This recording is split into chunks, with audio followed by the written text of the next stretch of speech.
pastor Rodrigo, isso mesmo? Que Deus abençoe, pastor, por confiar a nós esta oportunidade.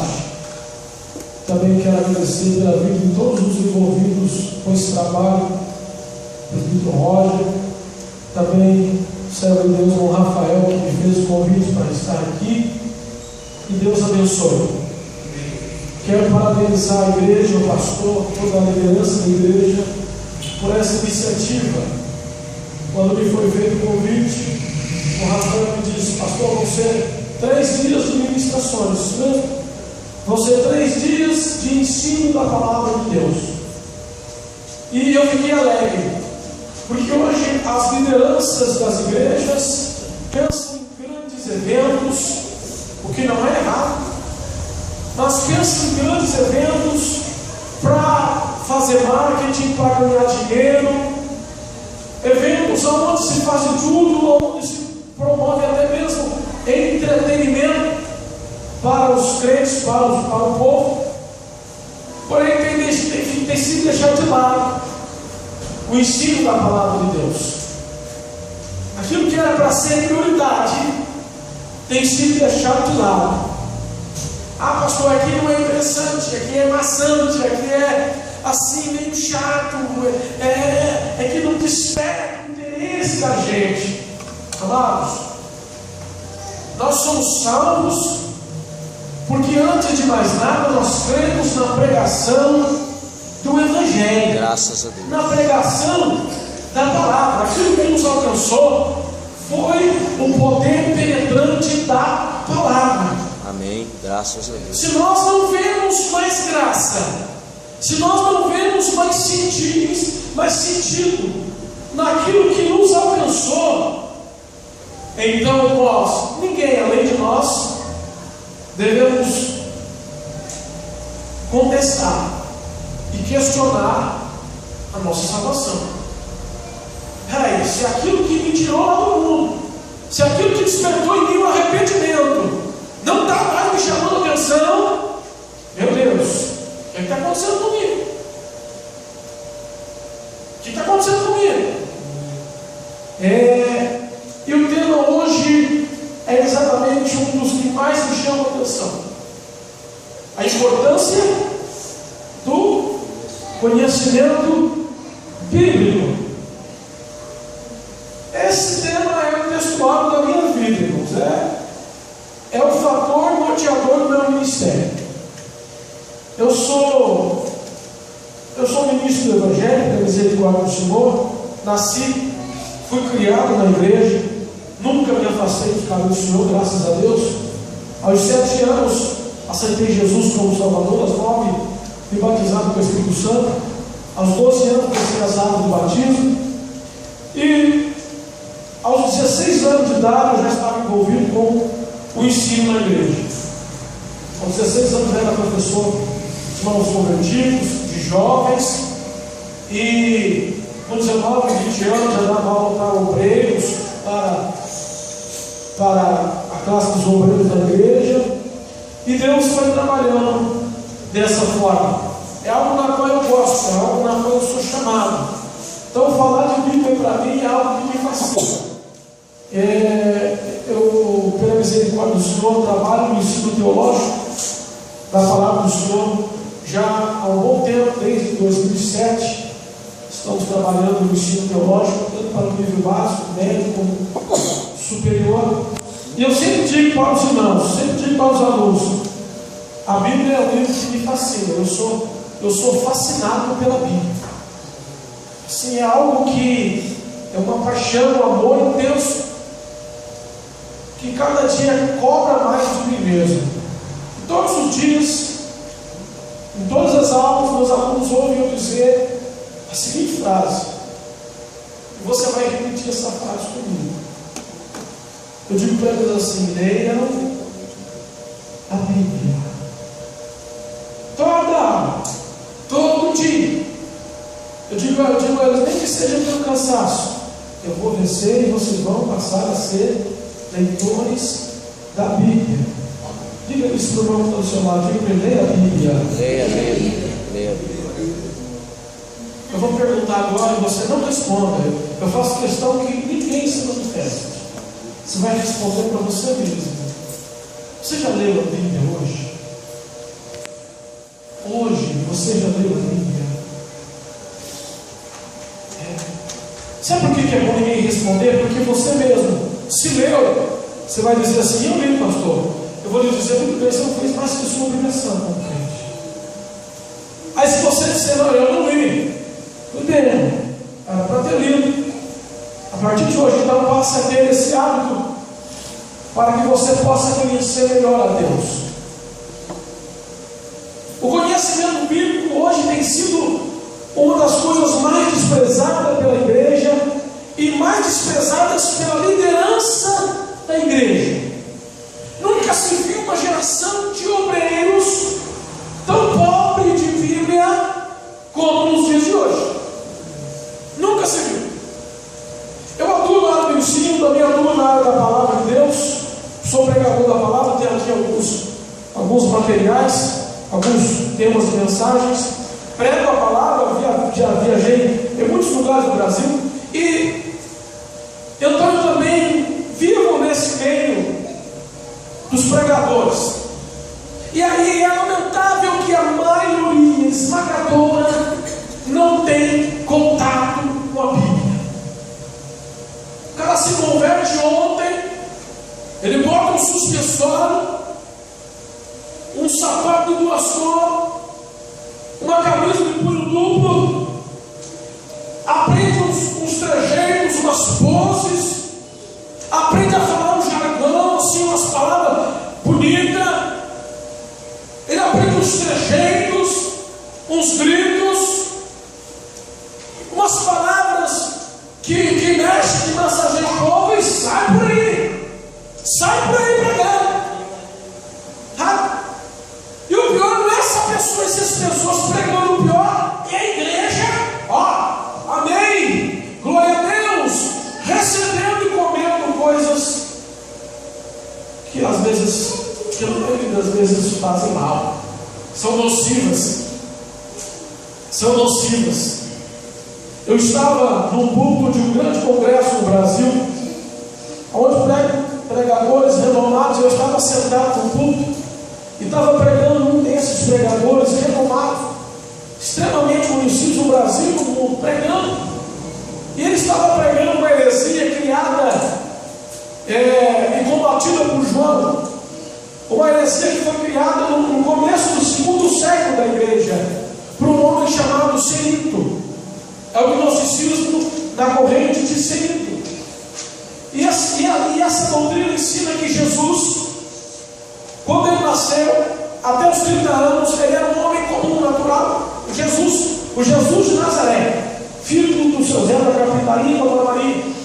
O Jesus, o homem normal.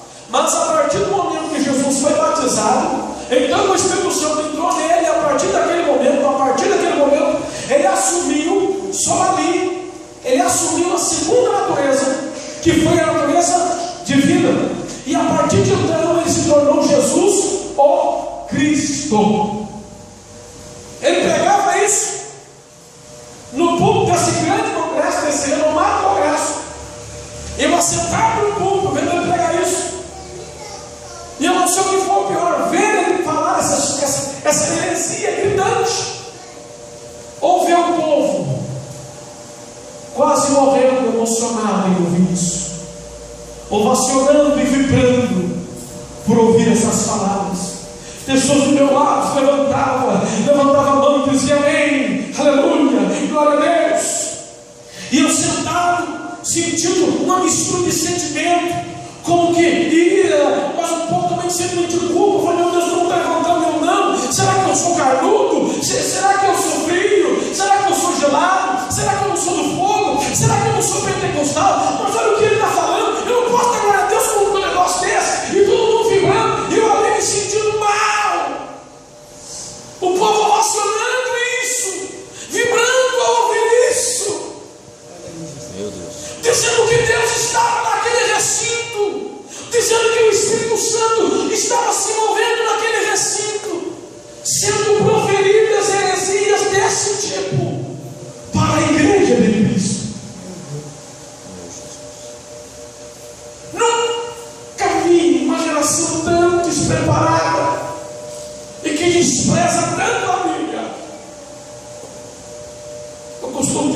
irmãos que estudam comigo, digo, eles estão aqui porque amanhã vocês vão ser pregadores, vocês vão ser pastores, vocês vão ser líderes.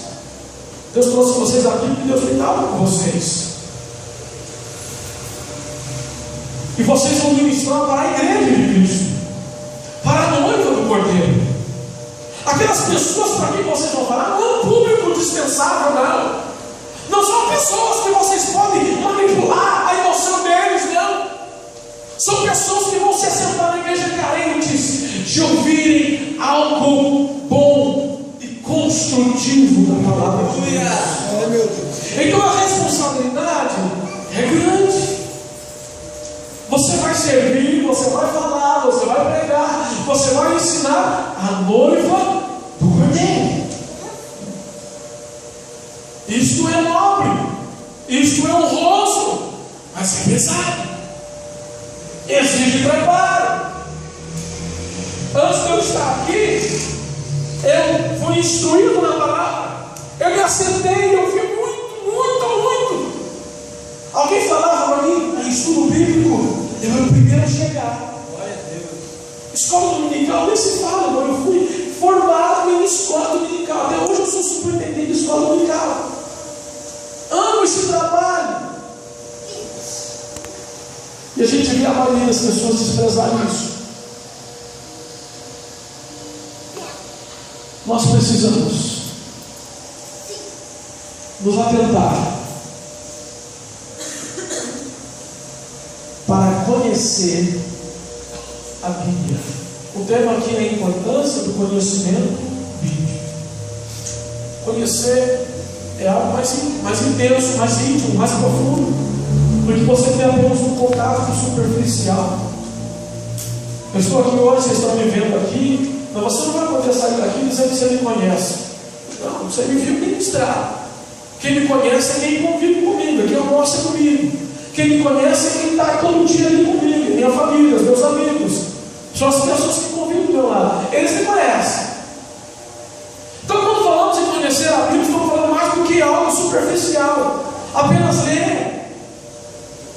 Sabe? O texto registrado no Salmo 1, que está escrito lá?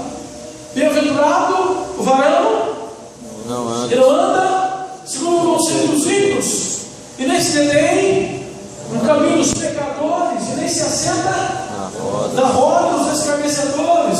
Quer dizer, ele não perde o tempo com coisas nocivas para a sua vida. Antes tem o seu prazer. Olha, quer dizer, ele não vai atrás da lei do Senhor como aquele penso, aquele onde você vai? Hoje é dia de ensino, irmão. Eu não queria ir, mas eu sou obrigado a ir. Não é aquela coisa calcigante, não é aquela coisa forçada. Ele diz: antes tem o seu prazer, a sua alegria, o seu contentamento. Glória a Deus. Antes o seu prazer está na lei do Senhor. E na sua lei medita de dia e de noite. Quer dizer, mesmo quando ele não está lendo, ele está meditando. Ele está meditando naquilo que ele leu, aonde Deus falou com ele. E a Bíblia diz que ele será como uma árvore plantada junto ao ribeiro de água. Não sei se você teve a curiosidade de ver, mas eu já tive. Uma árvore plantada nas margens de um ribeiro. As suas raízes são todas voltadas para o lado do ribeiro, do rio. Por mais indiferente, dependendo da situação, da estação, ela está sempre frondosa. Ele é como a árvore plantada junto ao ribeiro de água, a qual dá o seu fruto da estação própria. Quem é a Bíblia? Dá fruto. Glória a Deus. Alguém vê alguma coisa na vida dele? É verdade. A qual dá o seu fruto da estação própria, em cujas folhas não caem. Não caem. Ele é frondoso. Você olha para ele, por mais que ele esteja passando luta, passando prova, ele tem sombra para te oferecer.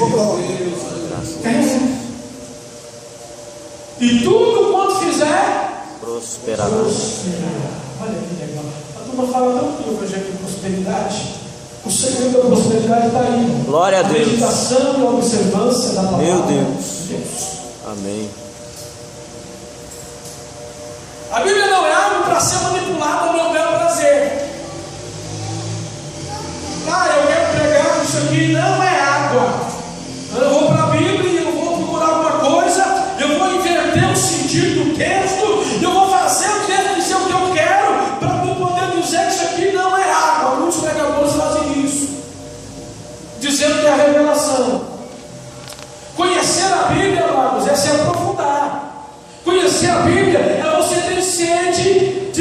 daquilo que Deus tem para você através da palavra.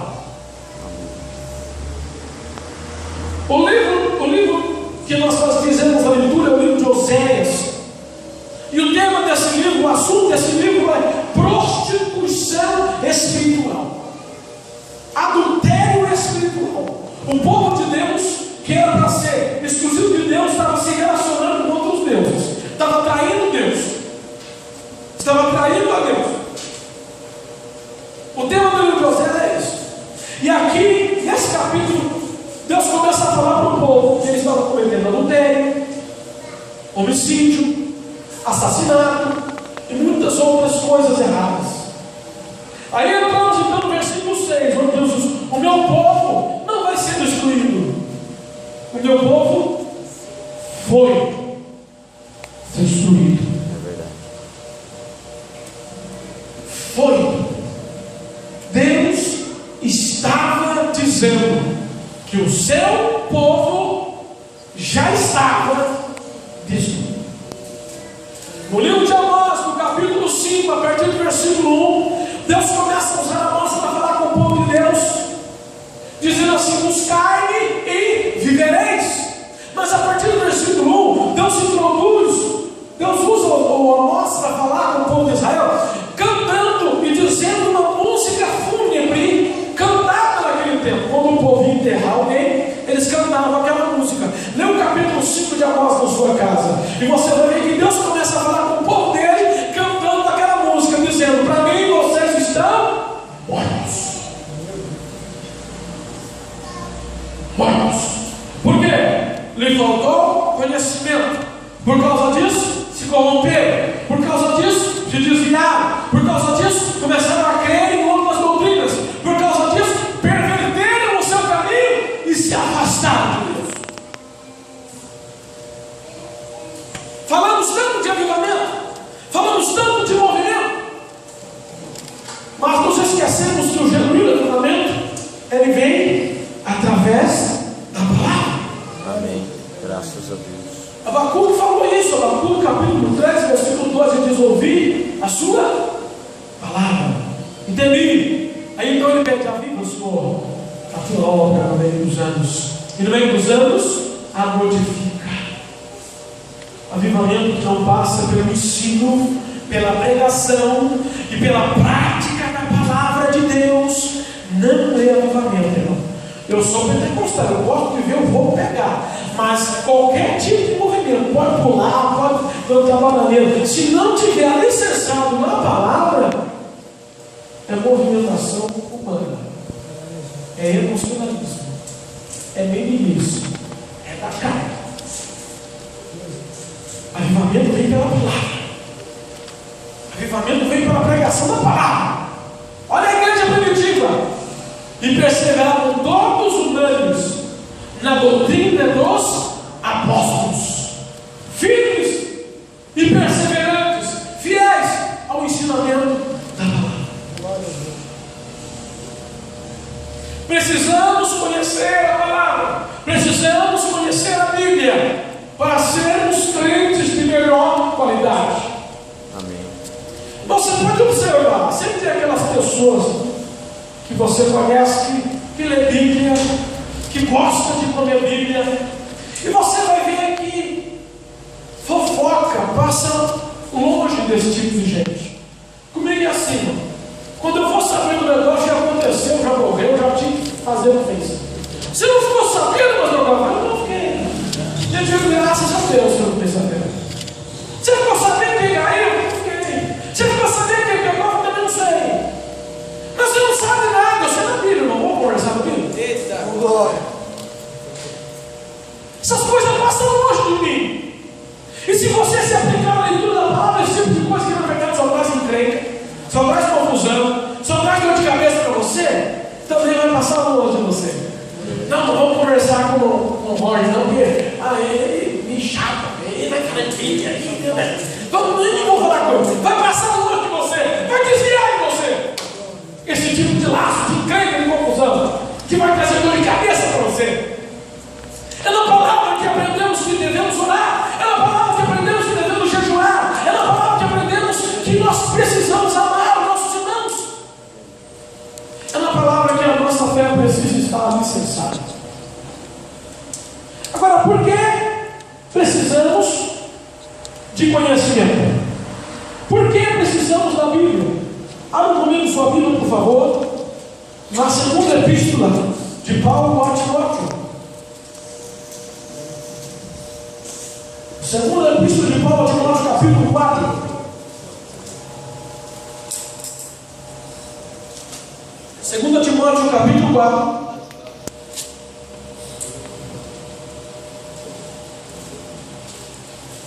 E o verso de número, a partir do verso 1. Segunda epístola de Paulo a Timóteo, capítulo 4, a partir do primeiro versículo. Amém? Amém. Que diz assim: conjuro-te, pois, diante de Deus e do Senhor Jesus Cristo, que há de julgar os vivos e os mortos na sua vida e no seu reino, que pregues a palavra, instes a tempo e fora de tempo, redarguas, repreendas, exortes com toda a unanimidade e doutrina, porque virá tempo em que não souberão a sã doutrina, mas tendo comichão os ouvidos, amontoarão para si doutores conforme suas próprias concupiscências, e desviarão os ouvidos da verdade, voltando às fábulas. Mas tu, sês sóbrio em tudo, sofres aflições, faz a obra do evangelista, cumpre o teu ministério. Paulo aqui está dando as últimas instruções ao seu fiel discípulo Timóteo. Paulo pegou Timóteo no ouvido ainda, deixou ele lá em Éfeso, pastoreando naquela difícil igreja. E aqui Paulo dá a ele uma instrução. Paulo podia chegar para ele e dizer assim: ô Timóteo, prega a palavra inteira e fora inteiro. Acabou o assunto encerrado, tchau.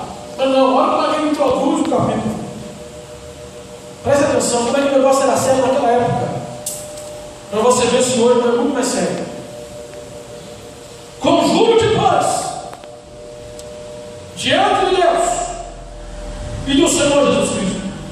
Conjuro-te. Quer dizer, eu quero que você me preste juramento. Conjuro-te, pois, diante de Deus e de Jesus Cristo, que há de julgar os vivos e os mortos na sua vida e no seu reino. Em outras palavras, Paulo está falando assim: Timóteo, meu filho, em nome de Jesus, Timóteo, pelo amor de Deus, Timóteo, por tudo que é de mais sagrado nesse mundo, pregues a palavra. Aleluia. Graças a Deus. Em tempo e fora de tempo. Glória a Deus. E ele justifica o porquê dessa urgência. Ele justifica o porquê de todo esse lembrete feito com tanta ênfase. Timóteo, faça isso. Se Paulo estivesse perto dele, Paulo ia pegar ele pelo sua limpar. Timóteo, faz isso, rapaz. É urgente, é sério. Prega a palavra. Por quê? Por que é tão sério? Por que é tão urgente? Por quê? Por quê? Aqui, ó. Porque virá tempo em que não sofrerão a sã doutrina. Em algumas outras versões está: não suportarão ou não darão ouvidos à sã doutrina. O que é a doutrina sã? O que é uma pessoa sã? Consciente, uma pessoa que não está doente, uma pessoa saudável. Fulano está são e salvo, quer dizer, ele está bem, ele está com a sua integridade conservada, ele está bem. O que é sã doutrina? É a doutrina saudável, é a doutrina reta, perfeita, é a doutrina pautada na palavra, sabe? É a doutrina equilibrada, baseada na palavra de Deus. E Paulo fala de um tempo em que não iriam suportar, não iriam gostar, não iriam apreciar essa doutrina. Virá tempo em que não suportarão essa doutrina. Mas, o que eles vão fazer? Tendo comichão, em algumas versões falam, coceram os ouvidos. Eles não vão gostar de ouvir, porque isso não vai trazer, não é algo agradável aos seus ouvidos. Não é algo agradável. Eu costumo dizer, que eu sou um tipo de pregador assim, meio diferente. Eu não critico os outros, né? Mas eu exerço a chamada que Deus fez para mim e faço o que Deus manda fazer e falo o que Ele manda falar. Mas eu costumo dizer que eu sou um pregador não muito apreciado. Porque eu vou na contramão da maioria, né? Porque, como eu disse, eu desenhei aqui o perfil da maioria de grande parte dos pregadores que a gente convida hoje, né? Pessoas às vezes que não tem pastor, pessoa que não tem igreja, pessoa que às vezes vive mudando de igreja, né? Não tem maturidade cristã, não tem maturidade. Quanto tempo você tem de crente? Eu tenho 2 anos, sabe? E já está ocupando o ponto dessa ali nos outros, não esquece disso. Não, pastor, Deus não pode usar. Não, Deus pode usar. Mas são casos excêntricos. Tá? Agora nós estamos vendo isso em proliferar. Tá? Aí as pessoas chegam na igreja e ele quer agenda, ele quer oferta, ele quer poder convite para voltar de novo na igreja. Ele não vai pregar arrebatamento. Isso não cola. Ele não vai pregar santidade. Deus me perdoe. Pregar isso não vem do DVD? Não. Aqui, ó, o tema dessa mensagem: direção divina e santificação. Não. Ninguém vai pregar isso. Alguém prega arrependimento? Não, ninguém prega isso não, mas você prega aqui lá fora. Está desatualizado. Eu prego. Prega. E é um estreito, viu? É um estreito. É estreito. Porque as pessoas estão procurando mestres, doutores, ensinadores, conforme as suas concupiscências. Verdade. Elas estão procurando pessoas que falem aquilo que elas gostam de ouvir.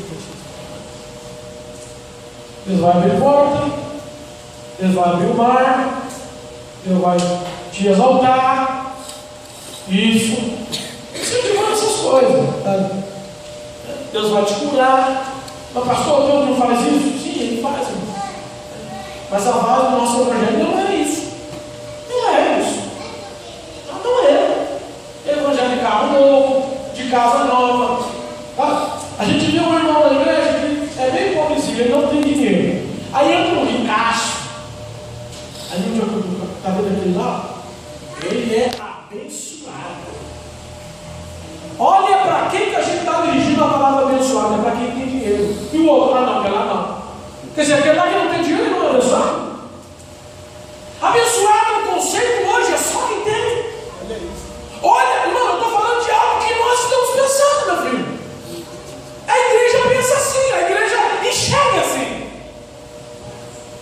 Aquele irmão lá, ele é abençoado. Ele é abençoado. Não, amém, Deus deu recurso para ele. Amém. Amém. Na igreja que eu sou pastor, ele é igual a todo mundo. Amém. Se precisar disciplinar, disciplina, como fazem com todo mundo. Se precisar chamar atenção, chama como chama de qualquer outro. Mas pastor, e se ele foi embora? E se perdeu o disco dele? Vai fazer igual? Vai, mas eu não vou abrir mão da verdade. Graças a Deus. Não vou. Deus vai dar outro jeito de prover o que a gente precisa. Glória a Deus. Mas nós não podemos abrir mão de padrões de moralidade, de padrões doutrinários. Não podemos. Não podemos. Então Paulo estuda de modo, vai vir um tempo difícil aí, rapaz.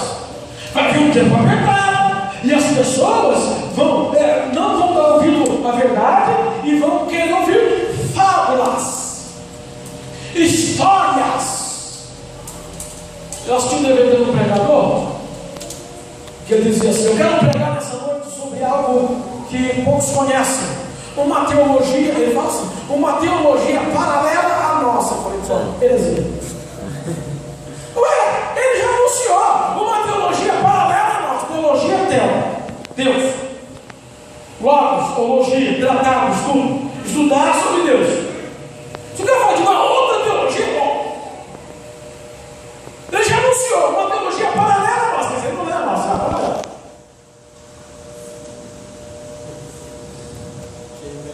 O apóstolo Paulo escreveu nos Gálatas, capítulo 1, versículo 8, ele fala ainda de nós mesmos. Ele fala: meus amados Gálatas, ou irmãos da Galácia, ainda que eu mesmo, ainda que dê um piripaque, ainda que eu surte, e venha até vocês pregando outro evangelho, ou ainda que um anjo do céu vos anuncie outro evangelho, que ele seja anátema. O que Paulo estava dizendo? Este evangelho é verdadeiro, não tem outro. Este evangelho é que leva para o céu, não tem outro. Por que precisamos de conhecimento bíblico? Por quê? Com licença. Como é o seu nome, querido? Gilmar. Ô Gilmar, de quanto que é essa nota aqui? 10 reais. Você poderia me dizer, aí onde eu montar mesmo, o irmão poderia me dizer se essa nota é falsa ou se ela é verdadeira? Por que não? Não dá para saber. Para saber, você teria que vir, sentir a textura, olhar para ver a marca d'água. Tem alguns fazem assim, né? Esses raminhos aqui tem que emendar, e emenda mesmo, dá certinho. Opa! Essa é verdadeira. É isso. Você teria que chegar perto. Você teria que pegar. Para você saber se ela é verdadeira, você teria que ter contato com ela. Certo? Então pronto. Não tem como saber olhando de longe. Um evangelho falso parece verdadeiro. Uma doutrina falsa parece verdadeira. Um profeta falso parece verdadeiro. Meu Deus. Nenhum falso profeta chega aqui escrito na testa dele: sou um falso profeta. Não acredito no que eu vou dizer. Nenhum falso profeta começa a pregar dizendo: a mensagem é: eu quero pregar ensinando uma falsa doutrina. Não, ninguém vai pregar assim. Ele anda, ele é parecido com o verdadeiro. A mensagem dele, o testemunho dele, a doutrina dele é parecida com a verdadeira, mas apenas parece, e não é. Essa é a característica do falso. Ele parece com aquilo que é verdadeiro. Ele parece, olhando de longe, mas é igualzinho, mano. Tem certeza? Mas é igual, até milagre acontece. Que o povo hoje negócio é milagre, né? Hoje não se convida mais um pregador porque ele tem boa palavra, porque ele tem bom conhecimento. Ele cura, ele revela, mas não. Então não vou convidar, não. É assim, mano. Esse é o que eu estou dizendo, é o conceito da igreja. Eu ando por aí, eu sei o que eu estou falando. Eu não nasci antes, já pastoreei a igreja, sabe? Já coloquei pessoas, já vi meus obreiros colocar pessoas no púlpito e depois eu tenho que despregar aquilo que o rapaz pegou. E eu tive que fazer isso, igreja. Aquilo que foi pregado aqui ontem, gostaria de dizer para os irmãos que não é verdade, não está contado na Bíblia. Vamos ver por quê. Eu tive que fazer isso. Oh, glória. Nossa, pastor, mas é muito indelicado, né? É indelicado, irmão, mas eu tenho que fazer. Porque como pastor, como líder, como obreiro, estou preocupado com a noiva, que não é minha, do cordeiro, com o rebanho, que não fui eu que morri por eles, foi Jesus. Meu Deus. Eu estou dizendo que é sério esse negócio. É sério. É muito sério. E então por isso que Paulo fala a Timóteo: Timóteo, meu filho, esse negócio é sério, rapaz. Prega a palavra. Mas então como é que eu sei diagnosticar uma nota falsa? Para eu saber a falsa, primeiro eu preciso conhecer a verdadeira. Que é isso que é uma falsa. Chegar na minha mão, eu vou bater o opa, está diferente. Opa, está diferente. Não é falso. Aí eu desprezo. Mas se eu não sei a verdadeira, se eu não conheço qualquer coisa que eu colocar na minha frente, eu vou aceitar. Opa, pode vir. A mesma coisa é a doutrina. Se eu não conhecer a verdadeira, como poderei pessoa vem diante de mim, gerando e falando e usando jargão, e a igreja, nossa, o que bênção, aleluia, e parece verdadeiro, parece.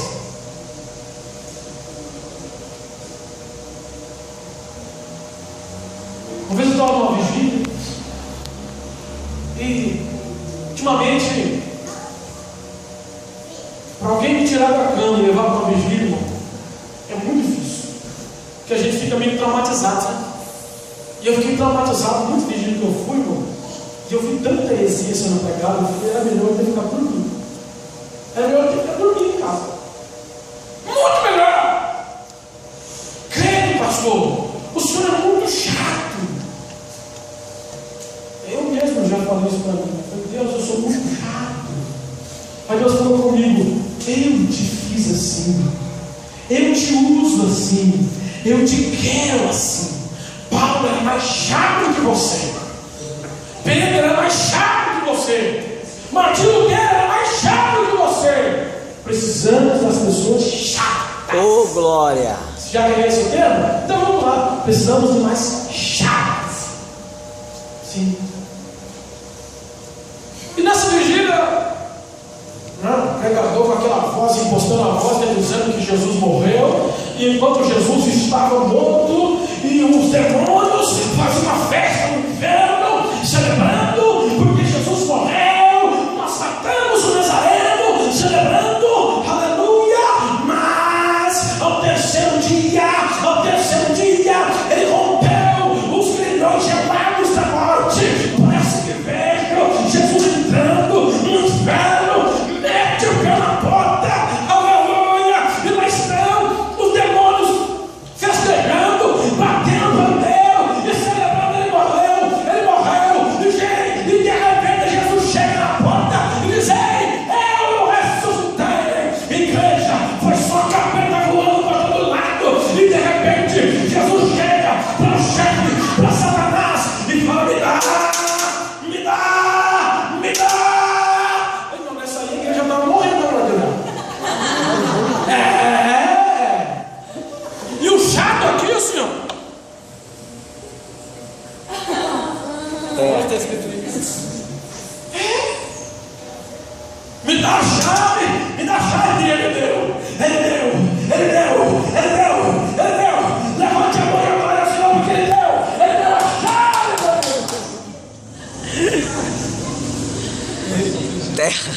Aí quando o diabo deu a chave para Jesus, e Jesus pegou a chave, Jesus já ia saindo. Aí o diabo pensou, ele esqueceu. De repente, Jesus para, levanta o pé, diz, vem cá.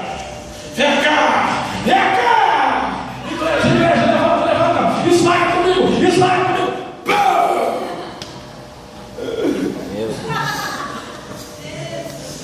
É verdade, Jesus. É isso aí mesmo. Palhaços, animadores de plateia, Meu Deus. heréticos, É verdade. brincam com a alma do povo, porque quem prega isso, pastor Rodrigo, está brincando com a alma da igreja, está brincando com a alma do povo. Nunca teve festa no inferno, irmão. Como é que o diabo vai fazer festa no pior dia da vida dele? O pior dia da vida dele foi o dia que Jesus morreu, foi o dia que Jesus disse, está consumado. O pior dia da vida dele foi o dia que Jesus resgatou a mim e você do pecado. É, Deus. Ele vai fazer festa e faz essa encenação. Ele até não vai ser treinando aqui. Não sabe como montar para Deus, irmão.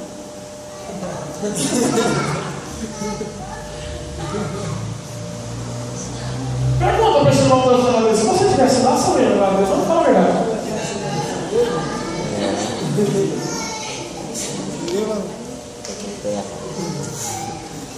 Se eu não conheço a verdade, como eu vou conseguir distinguir ou rejeitar a mentira? Parece verdade.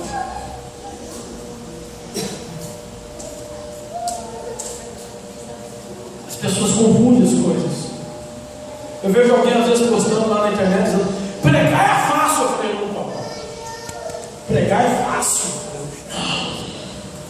Animar o público é fácil. Mexer com o emocional é fácil. Fazer palhaçada é fácil. Pregar mentira é fácil. Pregar a verdade, pregar mesmo, é difícil. Porque primeiro tu tem que viver para depois pregar.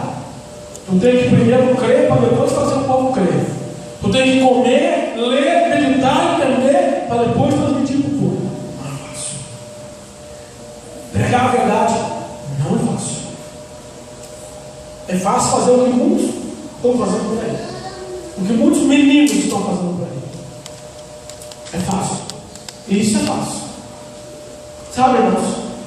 Um tema como esse é algo de suma importância para a igreja.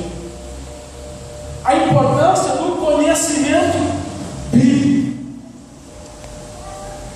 O público brasileiro é o público mais preguiçoso em termos de leitura. É preguiçoso. Nem vou perguntar quantos livros você já leu esse ano aqui. Por isso que a gente põe o PT no governo. Oi? Por isso que a gente põe o PT no governo. Pois é. Por isso que está aí o que está, né? E para o governo é interessante que o povo realmente leia mesmo. O povo não esteja realmente informado. Sabe? Quanto mais ignorante, melhor. E para o diabo também, irmão. Quanto mais ignorante, melhor. O Senhor Jeová chega na sua casa, pega a sua Bíblia, abre para você lá em Colossenses capítulo 1, versículo 15, onde diz que Ele, Jesus, é o primogênito de toda a criação. Ele olha para você e fala, na sua Bíblia está dizendo que Jesus foi o primeiro a ser criado. Jesus não é Deus, Ele foi o primeiro a ser criado. Ele é uma criatura. Está na sua Bíblia. Está na sua Bíblia. E aí que muito crente coça a cabeça, não sabe o que dizer, não sabe o que fazer, não sabe o que falar, fica perdido. Não sei o tem relógio, está ali, achei. Fica perdido, sabe? Não sabe o que dizer. Mas aí, pastor, como é que eu saio dessa? Poxa, o versículo em seguida responde. O versículo 16 responde. Leia lá. Eu vou ler para você. Leia lá. Eu não tenho prazer, querido, de pegar um momento do seu dia e dizer, hoje eu vou ler 3 capítulos do Evangelho de Mateus. Leia lá. Hoje eu vou ler 2 capítulos do livro de Crônicas. Hoje eu vou ler 5 salmos. Leia. Vai lendo. Sem regrinha básica. Sem cerimônia. Pega e lê. Deus vai falar com você. Colossenses o quê? 1, verso 15 em diante. Mesmo que você não sentir, pastor, não sentiu Deus falar assim, claro comigo. Amém, não fecha a Bíblia, fica quieto, continue fazendo o que você tinha que fazer. E você vai ver que você vai ficar com aquela passagem aqui.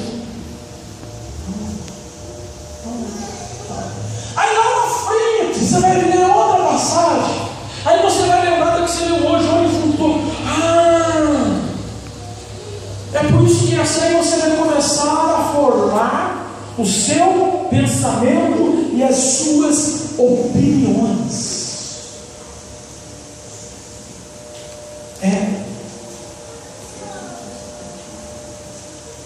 Baseado na Bíblia. Costumo dizer às pessoas, quando você for ler a Bíblia, que a gente tem o nosso costume, a gente tem a nossa cultura, a gente tem a nossa opinião, o que a gente pensa, certo? Você tem, né? Mas quando você for ler a Bíblia, vá até a Bíblia com a mente desprovida dos seus pensamentos, das suas opiniões, dos seus conselhos, daquilo que você acha certo. Vá pelado, vá pelado, nu, com a mente virgem, zerada. Aí a partir daquilo que você lê, aí você você vai formar a sua opinião e o seu pensamento. Porque se eu já for com algo pensado, planejado, eu vou ler a Bíblia procurando justificativas para a maneira que eu penso. E você acha? Acha. Na Bíblia tu acha justificativa para tudo, não para pegar o dinheiro dos outros, para tudo. Acha justificativa para tudo na Bíblia. É por isso que você vai descobrir. Então você vai basear a tua vida, a tua opinião naquilo que ela diz. Naquilo que ela diz. É muito importante você saber, você entender que essas coisas não vêm assim. Nossa, eu participei daquele estudo na sexta-feira, amém! Eu já sou mais perto, não é? Está longe. Eu estou longe de você, todos nós estamos longe. É como você pegar um copo de água desse aqui, ó. E aí você pega um galão daquele grande.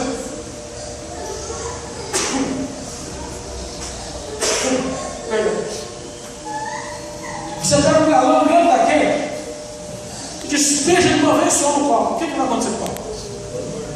Ele vai entornar, ele vai cair, ele vai quebrar, você vai perder água. Mas agora nós estamos comprando, né? Pois então, como é que você serve um galão daquele lado? Hã? Ó. Acabou, tem que gemar mesmo. Acabou, tem que gemar. Acabou, está seco, tem que comprar outro. É gradativo, é paulatino, é contínuo, é interminável. Eu fiz um curso de teologia, eu já sou fera. Não. O próprio Oséias diz: conheçamos e prossigamos. Não vai continuar prosseguindo a vida toda. A vida toda. Cada vez que você abre a Bíblia, ela tem algo novo a te ensinar. Cada vez que você abre a Bíblia, ela tem algo novo a te falar. Um texto, às vezes, que você já leu 1 milhão de vezes. Eu já li a Bíblia várias vezes inteira. Mas o que mais acontece comigo é quando eu vou ler, aí eu olho naquele texto: Jesus, olha que coisa tremenda escrito aqui. Eu já li isso, eu já li isso. Não, mas eu não posso ler, mas eu li. Mas não parece que eu li. É porque estamos falando da palavra de Deus. Escrito por cerca de 40 pessoas. Num período de 16 séculos. Em basicamente 3 livros.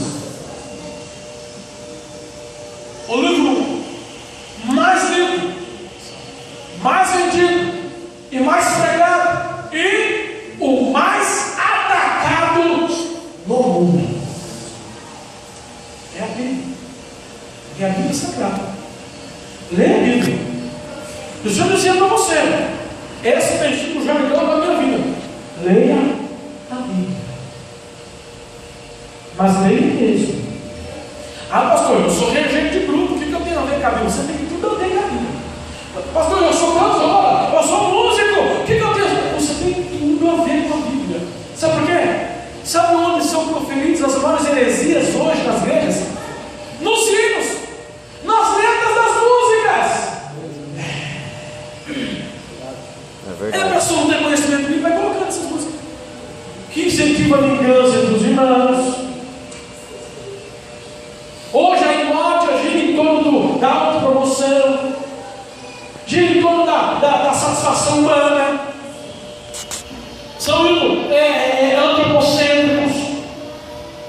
A letra dos hinos hoje só fala que você vai vencer, que você é especial, que você é escolhido, que você é cabeça, que você está por cima, que você vai ser exaltado, que você é uma peça. Mas pastor, mas eu não sou? Não, claro que você é. Mas então o que tem de errado cantar isso? Não é que tem de errado cantar isso. É que hoje só canta só isso. E aonde que está dizendo que Jesus é mau? Que Deus é lindo? Que Ele é maravilhoso? Quão grande é meu Deus? Tem. Mas é isso. Por que não tem? É porque não vende. Não vende CD sem fazer esses hinos. Não vende. Pregador não vende CD sem pregar a santificação. Não vende. Arrebatamento não vende. Não dá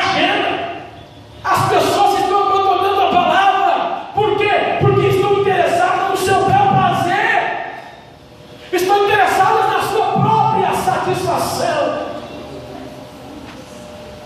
Mas Deus nos reuniu de hoje, porque eu e você seremos multiplicadores. Glória ao Senhor. Não apenas de um tema de estudo bíblico, mas de uma nova mentalidade. Amém. Glória a Deus. Deus quer que tenhamos uma nova mentalidade. Precisamos de conhecimento da Bíblia para não sermos vítimas das heresias. Heresias. Você já ouviu um camarada pregando que Jesus ficou leproso? E depois, um daqueles 4 leprosos, lembra que passaram os 4 leprosos que deram notícia daquilo que tinha no arraial dos rios? Aqueles 4 leprosos disseram que um deles era Jesus. Já ouvi. E disse lá, ele disse que no final Jesus foi curado da lepra. Já ouvi isso. Eu já ouvi isso. Irmão, eu estava no ponto, eu ficava assim. Irmão, não é possível o que está falando, cara. As pessoas se incomodaram com o meu comportamento. Eu não consegui, o que é? Eu simplesmente saí e não conversei com ninguém. Porque se eu parasse por um minuto, eu ia voltar lá e eu ia. Sabe Deus que vai fazer naquele camarada? E sabe por que isso me irrita, irmão? Me irrita, eu fico virado com isso. Era para a gente dar risada, né? Mas é algo trágico, uma tragédia isso. Sabe por que isso me irrita? Porque só Deus sabe o trabalho que dá você pastorear uma igreja. Né, pastor? Você instruir o povo, disciplinar, cuidar, zelar, tirar os carrapichos, trabalhar a pessoa para ela seguir o caminho de Cristo. Só Deus sabe o trabalho que dá. Eu ficar às vezes madrugada, preparando aula, preparando mensagem, orando, sabe? Às vezes chega no serviço cansado, tem que dar aula de pé, 3 horas seguidas ali, ensinando, é trabalhoso. Aí chega um camarada desse, em poucas horas estraga um tempo enorme de trabalho que você teve, que o pastor teve.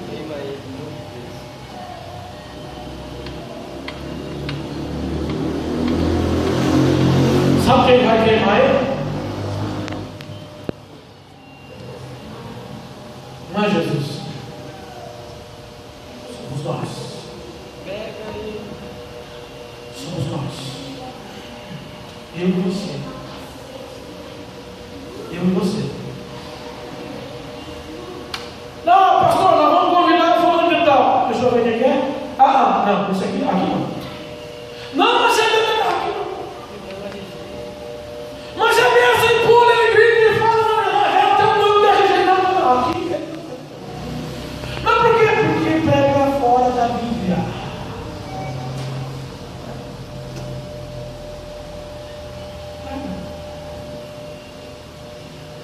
Coisa séria, irmãos. Nós estamos falando da saúde da igreja.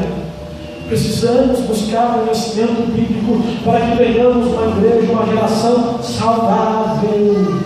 Saudável. Os evangélicos, na prática, já são a maioria no Brasil. Sabia disso? Já são. Já são, meu amigo. Era motivo para nós ficar alegre. Era motivo para nós dar glória a Deus. Mas, na verdade, tem sido motivo para a gente se preocupar. Porque olhando ao redor, olhando de modo geral, olha a qualidade de crentes que a gente está vendo por aí. Olha a qualidade de líderes que estamos vendo por aí. Olha a qualidade de obreiros, de ministros que estamos vendo por aí. Não é algo para celebrarmos, mas tem se tornado algo para a gente se preocupar. Precisamos de conhecimento bíblico para termos uma igreja saudável. Olha o que Paulo fala para Timóteo nesse mesmo texto que a gente leu. Tu, porém, ser sóbrio. Só o que é sóbrio? A gente conhece que tem uma pessoa que se embriaga, o bêbado, e o que é sóbrio. Muito bem, o bêbado tem consciência, ele se lembra, mas ele tem limite, ele tem conhecimento de causa do que ele está fazendo? Não. E o sóbrio? O sóbrio não, porque eu não vou correr mais do que a velocidade permitida, senão eu vou arriscar a minha vida e a vida de outros. Ele é sóbrio, ele pensa antes de fazer as coisas. Quando digo para lermos a Bíblia, é exatamente porque nós não temos essa fé burra que as pessoas estão querendo que a gente tenha por aí. Tudo fala que é Deus, tudo fala que é o Espírito Santo, para um povo cego, ignorando que Bíblia ia atrás. Fala, e todo mundo diz amém, amém. Foi o tempo que se falava amém. Hoje, fala. Espera aí, primeiro, antes do amém, deixa eu dar uma olhada. Ah, tá, amém. Glória a Deus. Tem essa de aqui, não. Pula bem, sabe interagir com o público, tem boa retórica, boa oratória. Mas o que está falando? Vamos filtrar isso aí que está falando? Seja sóbrio. Paulo fala, Timóteo, seja sóbrio. Não se emocione com essas coisas. Não se emocione. Os falsos profetas estão por aí. Não existe uma igreja escrita igreja dos falsos profetas. Sabe onde estão os falsos profetas? Estão nas igrejas verdadeiras. Os falsos profetas estão nas igrejas verdadeiras. É a gente que convida eles. É a gente que dá espaço e oportunidade para eles. É a gente que dá oferta para eles. É a gente que dá o microfone para eles.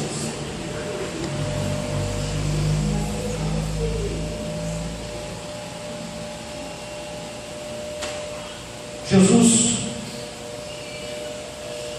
repreendeu muitos judeus, fariseus, escribas, dizendo: vocês erram por não conheceres as Escrituras.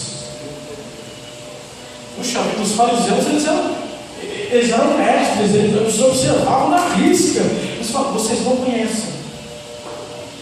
Vocês não conhecem. Conheça a Bíblia.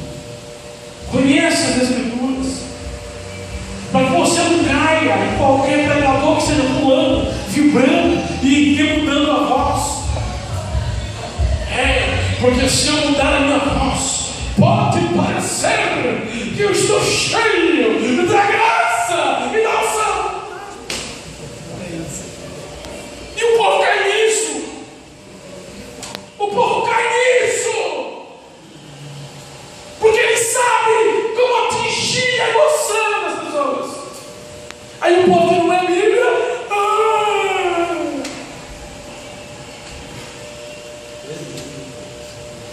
Pensa bem, amado.